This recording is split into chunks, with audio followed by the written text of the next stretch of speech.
नमस्कार. तर हंस गीता गेल्या वेळेला आपण बघितलं होतं. आज 3-4 श्लोक पुढे फक्त आपण सरकवतोय, कारण का काही नवीन जण पण येत आहेत आणि आधीची रिव्हिजन पण जरा होते.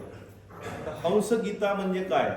तर जेव्हा ब्रह्माजीचे 4 मानसपुत्र सनक, सनातन, सनत कुमार आणि सानक हे जेव्हा ब्रह्माला विचारतात की योगाचा काय उपयोग आहे, योगाचा शेवटी फायदा काय आहे, तेव्हा ब्रह्माजी पृथ्वी घडवण्यात व्यस्त असल्यामुळे ते श्री विष्णूंचं स्मरण करतात, श्रीकृष्णाचं. आणि श्रीकृष्ण तेव्हा हंसाच्या रूपाने त्यांच्या समोर जातो आणि त्यांना योगाची अंतिम गती काय आहे ते समजावून सांगतो. ती हंसगीता. आणि हे सांगून झाल्यावर हंसावतार संपतो. त्यामुळे हंसावतार हा सगळ्यात शॉर्ट अवतार मानला जातो. तर ती हंसगीता जी सांगितलेली आहे त्याच्यात आपण सुरुवात केली होती. आधीची जी रिव्हिजन होती ती आपण पहिले बघूया. सत्व, रज, तम हे 3 गुण जे आहेत, या गुणांनी हे आपलं मन बुद्धी भरलेलं असतं. ही आपली खरी ओळख नाहीये. आपली खरी ओळख काय, ही आता आपण योग निद्रेत बघत होतो. मी खरा कोण आहे, प्रत्येकाची खरी ओळख. मग सत्व, रजस्तम हे गुणमयी माया, प्रकृतीचेच 3 गुण आहेत.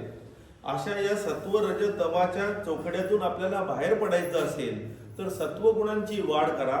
रज, तम गुण ऑटोमॅटिक कमी होतील आणि नंतर सत्व गुण पण सोडा. गेल्या वेळेला एक गोष्ट सांगितली होती शॉर्ट मध्ये. रज आणि तम गुणाचा काटा जर पायात गेला असेल तर सत्व गुणाच्या काट्याने रज तम गुणाचा पायाचा काटा काढा आणि नंतर सत्व गुण सोडून टाका. या पद्धतीने तुम्ही सत्व गुण उपयोगाला आणू शकता. जसं एक वाटसरू होता, तो जंगलात जातो, 3 डाकू त्याला पकडतात, बांधून टाकतात आणि एक मारायला उठतो. तेव्हा तिसरा म्हणतो की अरे मारू नका, त्याला जीव जायचा, आपल्याला त्रास होईल. तर ते म्हणतात ठीक आहे, बांधून ठेवू आणि निघू. आणि मग ते निघतात. तेव्हा एक डाकू म्हणतो मी जरा येतो, माझं काम आहे, मी तुम्हाला पुढे भेटतो. आणि जाऊन तो त्याला सोडवतो आणि त्याला जंगलाच्या वेशीवर आणतो आणि सांगतोय तुझं घर तिकडे, तुला जायचंय. तो म्हणतो तुम्ही पण चला घरी, एवढं मला सोडवलं. तो म्हणतो नाही नाही, मी येऊ शकत नाही, कारण काही झालं तरी मी डाकूच आहे, मला माझ्या कामाला जायचंय, डाकू करायला, डाके टाकायला. तर तो म्हणतो ठीक आहे. तर रामकृष्ण परमहंस या गोष्टीतून परत परत हेच सांगतायत की जे तमगुण आहे तो त्या वाटसरूला मारायला निघालेला असतो अविचाराने. रजोगुण जो आहे तो कर्कतून त्याला बांधून ठेवतो आणि सत्वगुण जो आहे तो त्या बांधून ठेवलेल्या जोखडातून सोडवतो, त्याला चांगल्या वाटेवर आणतो, घराची मोक्षधामाची त्याला वाट दाखवतो. पण तो म्हणतो मोक्षधामाला मी येऊ शकत नाही, काही झालं तरी मी या मायामयी जगातला डाकूच आहे, मला माझ्याच वाटेने जायचंय, शेवटची वाट तुलाच चालायची. त्यामुळे मोक्षधामाला जाताना शेवटच्या वाटेवर आपल्याला सत्वगुणही टाकून द्यायचा आहे. तर जेव्हा तुम्ही सत्वगुण वाढवायला लागता तेव्हा तुमच्यातलं पवित्रता वाढायला लागते, ज्ञान वाढायला लागतं, सुखशांती वाढायला लागते. तर सत्वगुण वाढवण्याचे 10 पॉइंट आपण बघितले होते. जसे काही सांगितले होते, आचार, विचार, उकार, मकार आणि काय म्हणतात ते प्रचार. सगळ्या ज्या गोष्टी आहेत तुमच्या वागणुकीमध्ये, मनात विचार काय आहेत, शब्द काय आहेत, आचार काय आहेत. त्यामुळे आपण 10 गोष्टी ज्या बघितल्या होत्या, आगम, आप, प्रसादेश, काल, कर्मच, जन्मच, ध्यानम, मंत्र, आता संस्कार. म्हणजे तुम्ही काय वाचताय, सात्विक वाचताय का, जे वाचाल ते तुमच्या खऱ्या ओळखीपर्यंत तुम्हाला नेत असेल. म्हणजे तुम्ही दासबोध वाचा, ज्ञानेश्वरी वाचा, श्री श्री रविशंकरांचं वाचा, गौर गोपालदासांचं वाचा, सद्गुरूंची पुस्तकं वाचा, तुमच्या खऱ्या ओळखीपर्यंत जे तुम्हाला नेईल. रवींद्रनाथ टागोरांच्या कथा वाचा, गीतांजली वाचा, ज्याला प्रासादिक किंवा आध्यात्मिक वाङ्मय म्हणतात, ते तुमच्या खऱ्या ओळखीपर्यंत नेतं, त्याने तुमचे सत्वगुण वाढतील. तर ते वाचा. आगम, आप म्हणजे तुम्ही काय खाताय, सात्विक खाणं, ज्याने तुम्हाला गुंगी, सुस्ती, चिडचिडेपणा येत नाही, ज्याने तोंडाला पाणी सुटतं सर्वसाधारणपणे, किंवा शिळ्या गोष्टी, चमचमीत, तिखट, या राजसिक, तामसिक झाल्या. आगम, आप, प्रजा तुमच्या कंपनीमध्ये कोण आहेत, तुमच्या जर संपर्कात, संगतीत जर सात्विक लोक असतील तर तुमच्यातले सात्विक गुण वाढायला लागतील. आप प्रजा देश, तुम्ही कुठे आहात, दिवसात तुम्ही कुठे वापरताय, कुठल्या कुठल्या ठिकाणी जाताय, जिथे सत्वगुण वाढलेले आहेत अशा ठिकाणी जाल तर तुमच्यातले सत्वगुण वाढतील. जुगाराच्या अड्ड्यावर, दारूच्या इथे, नको त्या ठिकाणी तुमच्यातले रजो आणि तामसिक गुणच वाढायला मदत होते. आप देश काल कर्मज जन्मच, काळ कुठला तर सकाळी 3-3:30 वाजल्यापासून सूर्योदयापर्यंत सात्विक काळ, सूर्योदयापासून सूर्यास्तापर्यंत राजसिक आणि सूर्यास्तानंतर तामसिक. तर जे रात्री जास्त जागरण करतात त्यांच्यातले तमोगुण ऑटोमॅटिक वाढतात. सकाळी तुम्ही 3-3:30ला उठलात, जर संध्याकाळी 7-7:30ला झोपून, ज्यांनी केलं नसेल त्यांनी एक आठवडा प्रयत्न करा, 7-7:30ला झोपायचंय, 3:30 वाजता उठा. तुम्हाला जाणवेल सुरुवातीला सूर्योदयापर्यंत तुमच्यात किती सत्वगुण वाढतायत आणि त्यांनी तुम्ही किती चांगल्या गोष्टी करू शकताय. जे तुम्ही संध्याकाळी करायचं ठरवता ते अर्ध्या वेळेत तुमचं सकाळी काम होईल. त्यांना अभ्यास करायचा, शिकायचं, त्यांना तर अजूनच उत्तम होईल. नंतर कर्म, सात्विक कर्म, स्वतःला विसरून दुसऱ्यासाठी जो करतो तो सात्विक. जो स्वतःच्या फायद्यासाठी लेनदेन राजसिक, आणि जो स्वतःलाही नाश आणि दुसऱ्यालाही त्रास देतो तो तामसिक. ध्यानम मंत्र आता संस्कार हो, म्हणजे तुम्ही देवाचं ज्ञान मंत्र किंवा जे संस्कार आपण करतो ते केवळ आणि केवळ तुमच्या खऱ्या ओळखीसाठी पोचण्यासाठी, कुठलीही आशा अपेक्षा फळाची न ठेवता जे केलं जातं त्याला म्हणतात सात्विक कर्म, सात्विक ध्यान, सात्विक मंत्र, सात्विक संस्कार. सच्चित आनंद ही जर आपली खरी ओळख आहे, शिवोहम शिवोहम ही जर आपली खरी ओळख आहे, तर सगळं काही आपल्या आत ऑलरेडी रेडी आहे. तुम्ही ऑलरेडी मुक्त आहात, तुम्ही अनंत आहात. मग तुम्हाला बाहेरून काही घेण्यासारखं उरतच नाही. मग बाहेर शोधायचंय काय? जर खरी ओळख विसरलो तर तुम्ही बाहेर शोधत बसणार आणि ते न संपणारा प्रवास असतो. हे मिळालं तर मी आनंदी होईन, ते मिळालं तर, आणि हे न संपणारी चेन रिॲक्शन सुरू होते. त्यामुळे सात्विक गुण वाढवा, तुमच्यातलं ज्ञान वाढायला मदत होईल. सात्विक गुण वाढले, तुमच्यातलं ज्ञान वाढलं की तुमची स्मृती परत येईल की नक्की तुम्ही कोण होतात. तुमची खरी ओळख तुम्हाला लक्षात येईल आणि तुम्ही या दुःस्वप्नातून जागे व्हाल. हे सात्विक गुण वाढवल्याचा फायदा. तो उद्धवानी विचारलं, उद्धव जो श्रीकृष्णाचा भक्त होता, जेव्हा श्रीकृष्णाचं प्रयाण व्हायला लागतं तेव्हा श्रीकृष्ण उद्धवाला सांगतात, उद्धव गीता किंवा हंस गीता. तर त्या ह्याच्यात श्रीकृष्णाला उद्धव विचारतात की मनुष्याला या विषय सुखांमध्ये शेवटी दुःख आहे दिसतंय, तरी तो त्या विषय सुखाच्या मागे कुत्र, गाढव आणि शेळीसारखा का मागे लागलेला आहे? किती लाथा बसल्या तरी अन्न हाड दिसलं की कुत्र लाळ घोटत जातं, गाढविणीने लाथा मारल्या तरी गाढव वास काढत जातं, आणि तुम्हाला खाटीक काढण्यात पुढे मारणारे दिसलं तरी शेळी चरणं काही सोडत नाही. हे का घडतं? तेव्हा श्रीकृष्ण सांगतात की तामसिक गुणातून, तमसमधून तुमचा जो प्रमाद आहे, इग्नोरन्स आहे, तुम्ही तुमची खरी ओळख विसरता. तमोगुणातून तुमची खरी ओळख तुम्ही विसरलात तर काय होतं? अहम भावना निर्माण होते. तुम्ही स्वतःला कोणतरी समजायला लागता. अहम इति अन्यथा बुद्धी प्रमत्तस्य यथारुधी. तुम्ही स्वतःला कोणतरी वेगळंच समजायला लागता, आणि तुम्ही वेगळं समजायला लागला तर त्याच्यातून रजोगुण तयार होतात. उत्सर्पती रजोगोरम ततो वैकारिकम मनः. जेव्हा लहान बाळ असतं, निष्पाप लहान मुलं असतात, त्यांच्यात अहम भावना निर्माण झालेली नसते, तेव्हा त्यांचं मन अवैकारिक असतं, ते प्युअर असतं. म्हणूनच ते मन हळूहळू मोठं होतं. कुडी वाढे कुबुद्धी वाढे, हे जे रामदास स्वामी म्हणतात ते ह्याच्यामुळे अहम भावना निर्माण झाली. लहानपणी आनंदी असलेलं बाळ मोठं व्हायला लागल्यावर, वैकारिक मन झाल्यावर इतकं दुःखी कष्टी व्हायला लागतं की अरे आत्ता हे बाळ एवढं दुःखी कष्टी, लहानपणी हेच एवढं आनंदी होतं का? म्हणून कवी देवाकडे मागतो, लहानपण देगा देवा. ते अवैकारिक मन मिळवण्यासाठी हे कवी म्हणतात उत्सर्पती रजो गोरम ततो वैकारिकम मन. आता रजोयुक्त आला मनामध्ये की संकल्प विकल्प, हे करू ते करू, असं करू तसं करू, सगळे मनात विचार येतात आणि तुम्ही इच्छांचे गुलाम व्हायला लागता, मनाचे गुलाम व्हायला लागता. मला हे बघायचंय, हे खायचंय, हे प्यायचंय. तुम्ही त्याच्या मागे नुसते धावायला सुरुवात करता आणि शेवटी त्याच्यात सगळीकडे दुःख लिहिलेलं आहे. तुम्हाला दिसतंय तरी त्या मोहापायी तुम्ही काही थांबू शकत नाही. मग अशा याच्यात काय करावं? तर श्रीकृष्ण सांगतात की अतंद्रित म्हणजे तंद्रित जाऊ नका, लक्ष ठेवा आणि मन माझ्या ठाई स्थिर करा. दोष दृष्टी या सगळ्या विषय सुख क्षणिक आहेत आणि त्याच्या शेवटी दुःख आहे, ही दोषदृष्टी ठेवा आणि त्याच्याशी अटॅच होऊ नका. अप्रमत्त म्हणजे इग्नोरन्स तमोगुण टाळून द्या आणि माझ्या स्थायी मन अर्पण करा. मनोमय्यर्पयन शनैही हळूहळू मन माझ्या स्थायी स्थिर करा, एकदम जमणार नाही.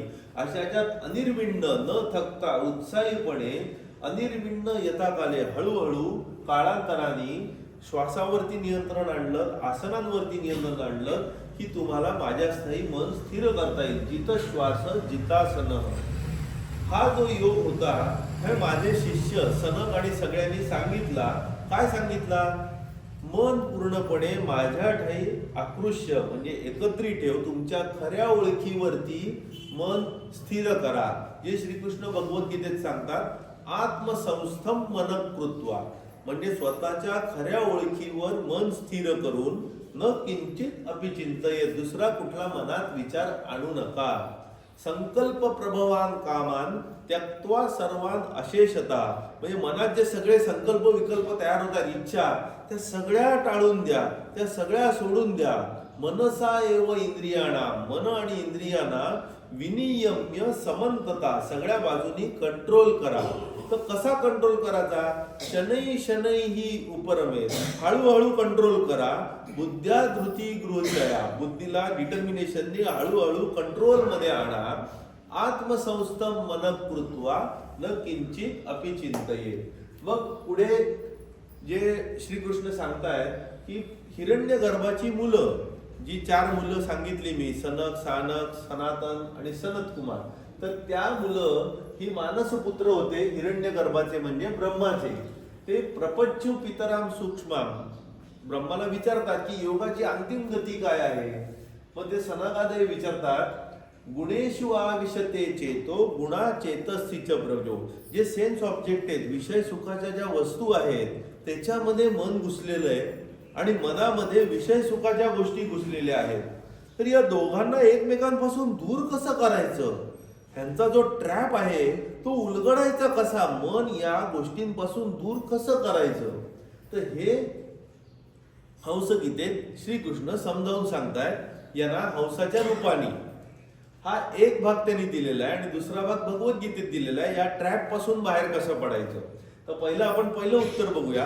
जेव्हा हा प्रश्न विचारतात तेव्हा हंस रूपाने श्रीकृष्ण आलेले असतात, तेव्हा ते अभिमानन करतात आणि म्हणतात तुम्ही कोण? आणि का ती मुलं काही ओळखत नसतात, ब्रह्मदेवाने ओळखलेलं असतं साहजिकपणे. तेव्हा हे म्हणतात की जर ब्रह्मवस्तू एकच आहे, विभिन्न नाही, तर तू कोण आणि मी कोण हे उरतं कुठे? आपण सगळे एकच आहोत, वेगळं काहीच नाहीये. तर हा प्रश्न आला कुठला? तू कोण मी कोण विचारलं तर त्याला अर्थ आहे, कारण का आपण सगळे एकच आहोत. तर मी कोण हे फार तर फार तू विचारू शकता.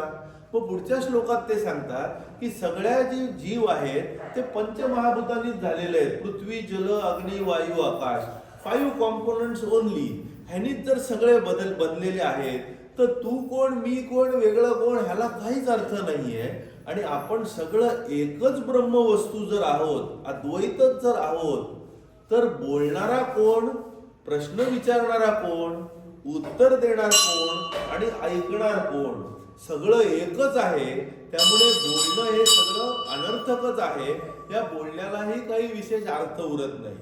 इथे सांगून ते सगळं सपाटच करून टाकतात, प्रश्नाचीच हवा काढून टाकतात.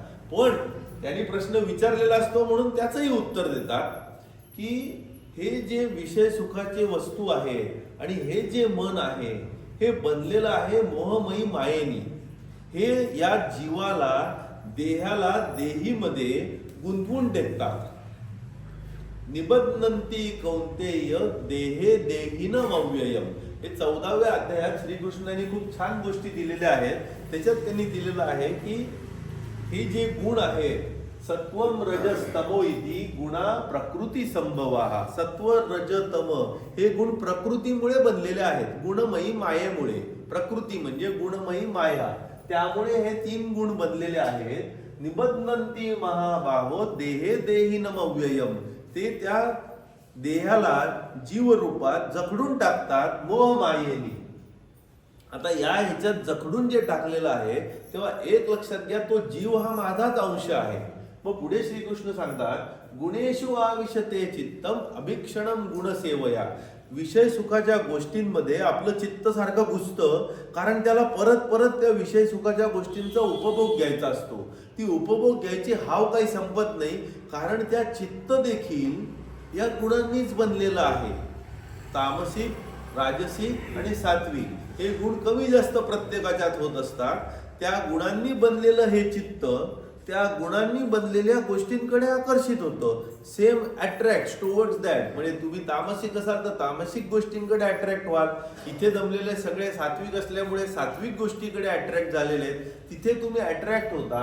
परंतु ह्याच्यात जर सोडवायचं असेल तुम्हाला गुण आणि चित्त, म्हणजे तुमचं मन ज्या गुणाविषयी म्हणजे विषय सुखाच्या गोष्टींमध्ये अडकलेलं आहे त्याच्यापासून जर सोडवायचं असेल तर एकच उपाय आहे, हे गुण आणि चित्त या दोघांचा त्याग कर.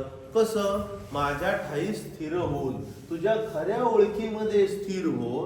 मद्रूपम उभयम त्यजे. त्या दोघांचा त्याग कर, त्या दोघांना दूर सारून टाक. त्याला उपाय नाही, ते तू सेपरेट करू शकत नाही. एक तर त्याग कर आणि दुसरा उपाय भगवद्गीतेत सांगितलेला आहे, गुणावर्तंत इत्येवम इतिमत्वान सज्जते. गुणागुणेषु वर्तंत इतिमत्वान सज्जते. गुण एकमेकांशी खेळतायत, तो खेळ चालू आहे असं समज आणि त्याला महत्व देऊ नको. ती तुझी खरी ओळख नाहीये, तू स्वतः काहीच करत नाहीये. प्रकृते क्रियमाणानी गुणे कर्माणी सर्वशः. प्रकृतीचा खेळ चालू आहे, त्याच्यात गुण सगळं काही करत आहे. अहंकार विमूढ आत्मा. अहंकाराने आत्मा विमूढ भ्रमित झालेला आहे. हे श्रीकृष्ण भगवद्गीतेत सांगताय. अहंकार विमूढ आत्मा कर्ताहम इति मन्यते. स्वतःला करता समजायला लागलास तिथे तू चुकलास, तर स्वतःला अकर्ता करून टाक आणि या गुण आणि चेतना या दोघांनाही तू चित्ताला दोघांनाही त्यागून टाक. आता आपण आलोय आजच्या टॉपिक कडे. इथपर्यंत आपण लास्ट टाइम घेतलं होतं, ती रिवाइज जरा करत होतो. आता ह्याच्यात त्यांनी सांगितलंय, जागे असतो, झोपलेलो असतो, स्वप्नात असतो. गाढ झोपेत जाग आणि स्वप्न, तीन अवस्था, जागृत, स्वप्न आणि सुषुप्त. तर या तीन स्वप्न अवस्था, जागृत अवस्था आणि सुषुप्त अवस्था ह्या देखील गुणमयीच आहेत, खऱ्या खुऱ्या नाहीच आहेत. हे पण गुणांचेच खेळ आहेत. तर तुझा जीव जो अंतरात्मा आहे, खरी ओळख, तो यापेक्षा विलक्षण वेगळाच आहे. ही तुझी खरी ओळख नाहीच आहे. जाग्रत स्वप्न सुषुप्तम च गुणतो बुद्धिवृत्तयः तासाम विलक्षणो जीव साक्षीत्वेन विनिश्चित. तू स्वतःला विटनेस म्हणून समज, या तीन गोष्टींकडे बघ आणि स्वतःला सेपरेट कर. थोडक्यात तुम्ही जेव्हा जागे असता तेव्हा तुम्हाला लक्षात येतं तुम्ही जागे आहात. जेव्हा तुम्ही झोपून उठता तेव्हा तुम्ही म्हणता मला गाढ झोप लागली होती, मला काही आठवत नाही काय नक्की घडलं. जेव्हा झोपेत तुम्ही स्वप्न बघता तेव्हा उठल्यावर तुम्ही सांगता मला झोपेत नाही स्वप्न पडलं होतं. या तिन्ही गोष्टींमध्ये तुमची खरी ओळख काय आहे? ॲज अ विटनेस, मी जागा आहे, मी झोपलोय, मी स्वप्नात आहे. गाढ झोपेत आहे, स्वप्नात आहे. त्या वेळेला जेव्हा तुम्ही जागे असता, ना तुम्ही झोपलेले आहात ना तुम्ही स्वप्नात आहात. जेव्हा तुम्ही गाढ झोपेत आहात तेव्हा तुम्ही स्वप्नात नाही आहात आणि तेव्हा तुम्ही जागे नाही आहात. आणि जेव्हा तुम्ही स्वप्नात आहात तेव्हा तुम्ही गाढ झोपेत नाही आहात आणि तेव्हा तुम्ही जागे नाही आहात. ह्यालाच म्हणतात अन्वय व्यतिरेक. जेव्हा आपण 4 लेक्चर आधी चतुश्लोकी भागवत घेतलं होतं, त्याच्यातला शेवटचा जो श्लोक होता, एतावत एव जिज्ञास्यम तत्व जिज्ञासुनात्मनः अन्वय व्यतिरेकाभ्याम यत्स्यात् सर्वत्र सर्वदा. अन्वय म्हणजे जो सगळ्यात आहे आणि व्यतिरेक म्हणजे एकात आहे तर दुसऱ्यात नाही. जो सगळ्यात आहे, यत् स्यात् सर्वत्र सर्वदा, जो सगळीकडे सगळा वेळ आहे, ती तुमची खरी ओळख. आणि जो व्यतिरेक, जो सगळ्या वेळेला नाहीये, ती तुमची खरी ओळख नाही. उदाहरणार्थ तुम्ही जाग्यात तेव्हा झोपलेले नाही आहात आणि स्वप्नात नाही आहात, म्हणजे जागेपणी तुमची खरी ओळख नाहीये. तुम्ही स्वप्नात आहात तेव्हा जागे नाही आहात आणि गाढ झोपेत नाही आहात, म्हणजे ती तुमची खरी ओळख नाहीये आणि गाढ झोपेत तुमची खरी ओळख नाहीये. पण तुम्हाला जी जाणीव स्फुरण आहे की या तिन्ही गोष्टी तुमच्यापाशी घडतायत, ती तुमची खरी ओळख आहे जी तिन्हीत आहे. ह्याच्यापेक्षा सोपं उदाहरण, देहिनोस्मिन यथा देहे, श्रीकृष्ण भगवद्गीतेत सांगतात, देहिनोस्मिन यथा देहे कौमारम यौवनम जरा. देह जेव्हा तुमच्याशी आहे तेव्हा बालपण, तरुणपण आणि म्हातारपण, कौमारम यौवनम जरा, बालपण, तरुणपण, म्हातारपण तुमच्याकडे आलं. जेव्हा तुम्ही बालपणात आहात तेव्हा तुम्ही तरुण नाही आहात, म्हातारे नाही आहात. जेव्हा तरुण आहात तेव्हा छोटे नाही आहात आणि म्हातारे नाही आहात, आणि म्हातारे आहात तेव्हा बालपण आणि तरुणपण नाहीये. पण या तिन्ही कोण आहात? तुम्ही आहात. ती तुमची खरी ओळख आहे. देहिनोस्मिन यथा देहे कौमारम यौवनम जरा तथा देहांतर प्राप्ती धीरस्तत्र न मुह्यते. त्याप्रमाणे देह बदलला तरी जे धीर असतात, म्हणजे विद्वान पंडित सुज्ञ लोक असतात, ते त्यांनी डळमळून जात नाही देह बदलायची वेळ आली तरी, कारण का त्यांना त्यांची खरी ओळख कळलेली असते. एका दुसऱ्या ग्रंथात दिलेलं आहे, अहंकार लये सुप्तो.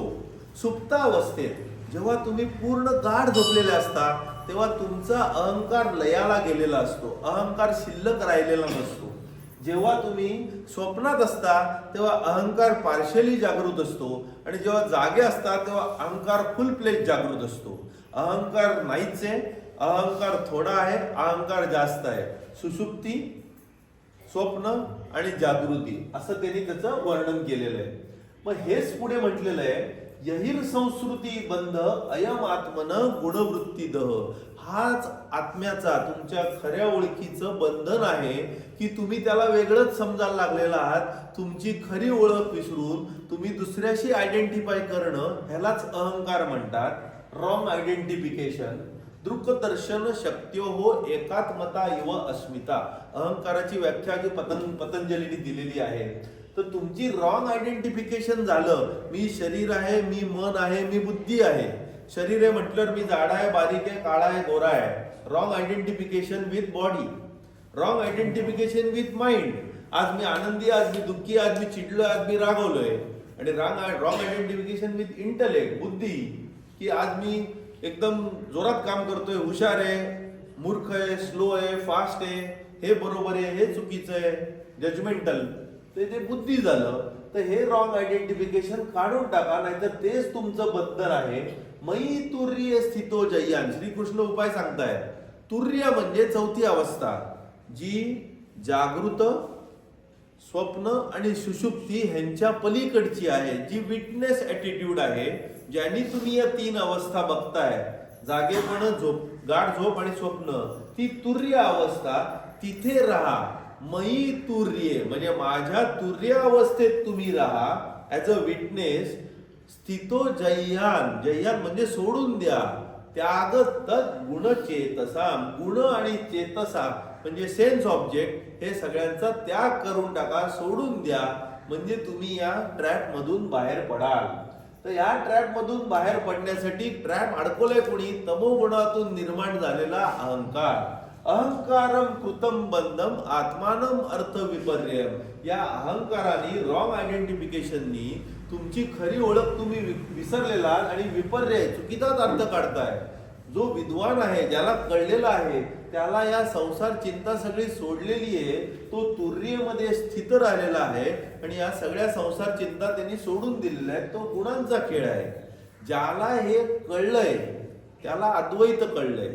पण ज्याला अद्वैत कळलेलं नाहीये, तो द्वैतात गुरफटलेला आहे.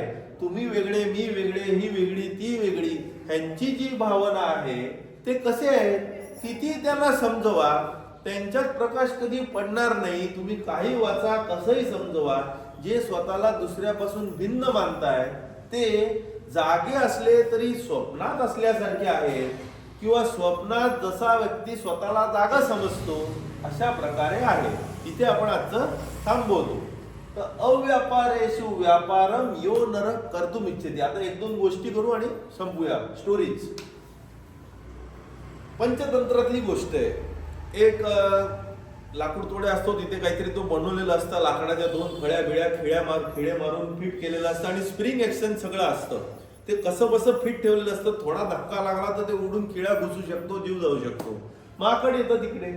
आता ते माकडच ते तिथे खेळायला लागतं, काय काय करायला लागतं आणि ते मध्येच ती फळी उघडलं जातं आणि ते सुटतं आणि ते खिळा त्याच्या डोक्यात घुसतो आणि माकड गतप्राण होतो. मग पंचतंत्रात वाक्य दिलंय, अव्यापारेषु व्यापारम. जे तुमचं काम नाही तिथे तुम्ही लुडबुड करायला लागला. अव्यापारेषु व्यापारम यो नरः कर्तुम इच्छति.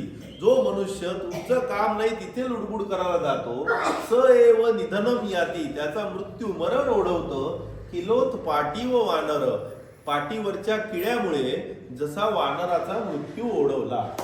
आता शेवटची गोष्ट, सेकंड लास्ट गोष्ट, 2च गोष्टी आहेत फक्त. तर एक मनुष्य असतो, मॉडर्न गोष्ट आहे.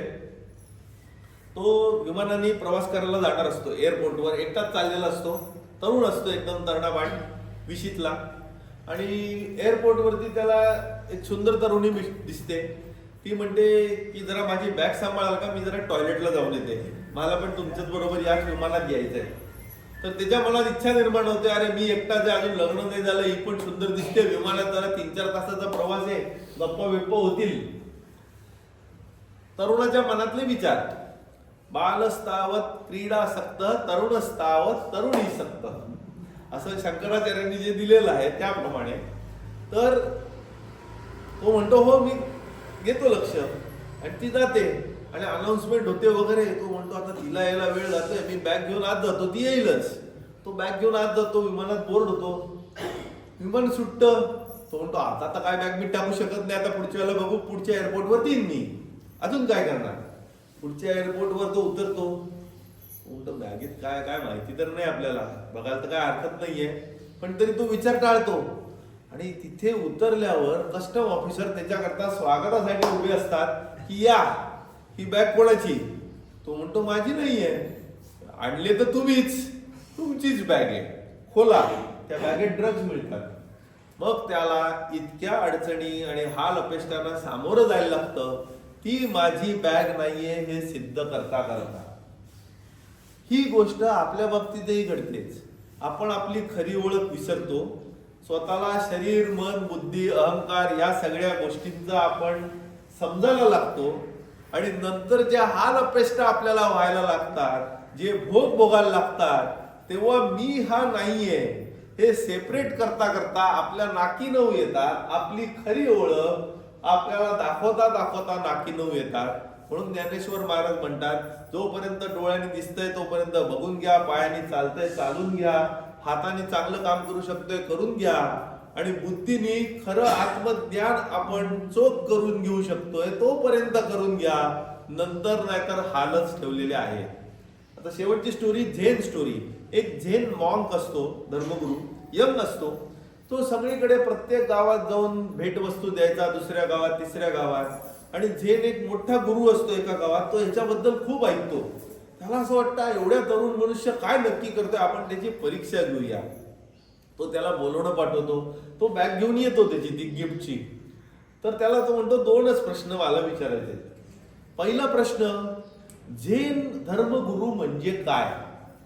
तर तो बॅग खालती टाकतो आणि ताठ उभा राहतो.